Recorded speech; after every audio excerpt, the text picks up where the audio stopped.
এটা আমাদের Suri bus stand. দেখো কত লিচু বিক্রি হচ্ছে, আম বিক্রি হচ্ছে। দেখছো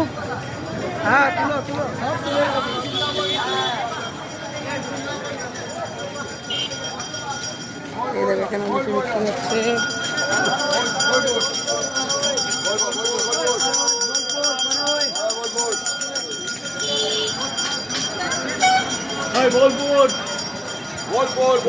রামপুরহাট, সিউড়ি সব রকমের বাস এখানে পাওয়া যায়।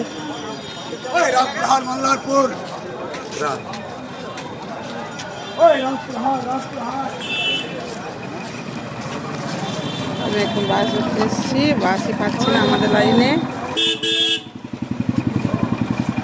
দেখি এখানে পাওয়া যায় কিনা। ওই একটা বাস আসছে, দেখি ওটা যাবে কিনা দেখি।